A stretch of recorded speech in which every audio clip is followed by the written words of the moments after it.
দোয়া হিসাবে যদি এটাই আপনি সারাদিন করতে থাকেন তো আপনার জন্য যথেষ্ট হবে, আল্লাহর কাছে আর কিছু না চাইলেও চলবে।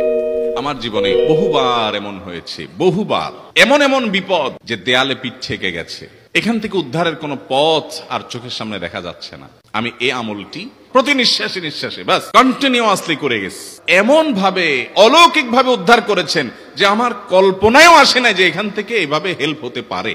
সূরা মুলক আল্লাহ রাব্বুল আলামিন আমাদের জীবনের উদ্দেশ্য বলতে গিয়ে, বাতলাতে গিয়ে বলেছেন, আল্লাযী খালাকাল মাউতা ওয়াল হায়াতা লিয়াবলুয়াকুম আইয়ুকুম আহসানু আমালা। আল্লাহ বলেন নাই আইয়ুকুম আকসারু আমালা, তোমাদের মধ্যে কে বেশি আমল করে এটা আমি দেখতে চাই, এই জন্য তোমাদেরকে দুনিয়াতে পাঠাইছি। আল্লাহ সেটা বলেন নাই। কে সর্বোত্তম আমল করে, সবচেয়ে কোয়ালিটিফুল আমল করে, কার নামাজ কত সুন্দর, কে মুসলমান হিসেবে কত ভালো, আল্লাহ তাআলা সেটা দেখতে চান, সেটা প্রমাণ করতে চান। আল্লাহ জানেন সবকিছু। মোহতারাম হাজরিন, আমাদের আমলের কোয়ালিটি আল্লাহ তাআলা চান, কোয়ান্টিটি মুখ্য না। সব সময় বেশিরভাগ ক্ষেত্রে কোয়ালিটি হলো মূল। কিন্তু একটা আমল আছে যে আমলটার কোয়ালিটি তো ভালো হতেই হবে সব আমলের মতো, পাশাপাশি কোয়ান্টিটিটাও আল্লাহ তাআলা চান বান্দা বেশি পরিমাণে করুক।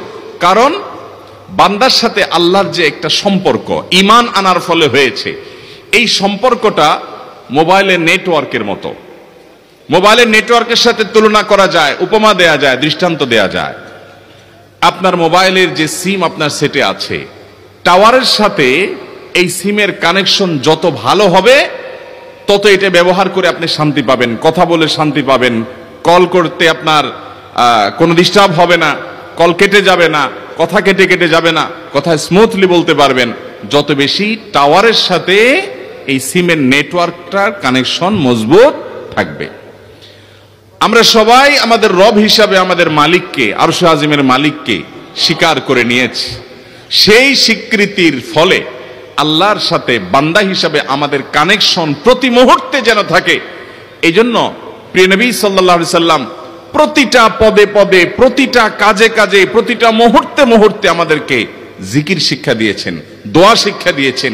ইমানদারের জীবনে এমন একটি পদক্ষেপও নাই, এমন একটি কাজও নাই যেই কাজে কোনো না কোনো দোয়া নবী করিম সাল্লাল্লাহু আলাইহি সাল্লাম শিক্ষা দেন নাই, এমন কোনো কাজ নাই। মুহতারাম হাজরিন, আপনি যখন আল্লাহর স্মরণ করে অর্থ বুঝে নবীজির বাতানো দোয়া জিকিরগুলো পাঠ করবেন, আপনার অন্তরে এক ধরনের তৃপ্তি অনুভব করবেন। আপনি অনুভব করবেন যে আপনি পাওয়ার হাউসের সাথে কানেক্টেড আছেন, সংযোগ আপনার আছে, নেটওয়ার্ক আপনার আছে আল্লাহ তাআলার সাথে। এটা আপনি অনুভব করবেন এবং অসম্ভব অভূতপূর্ব এক ভালো লাগা আপনার কাজ করবে। এজন্য জিকির ছাড়া যেন ইমানদারের কোনো অবস্থা না কাটে। চেষ্টা করব না ইনশাআল্লাহ। জিকির বলতে আমরা বুঝি কিছু মানুষ একত্র হয়ে সবাই মিলে সুরে সুর মিলিয়ে, তালে তাল মিলিয়ে শুধুমাত্র কিছু বাক্য উচ্চারণ করা, এটার নাম আমরা জিকির মনে করি। ভাইরা আমার, জিকিরটা আরো ব্যাপক অর্থবোধক। প্রতি কদমে কদমে আপনি যখনই বিসমিল্লাহ বলছেন, দোয়া পড়ছেন, স্মরণ হচ্ছে আল্লাহর কথা, আল্লাহর কাছে কিছু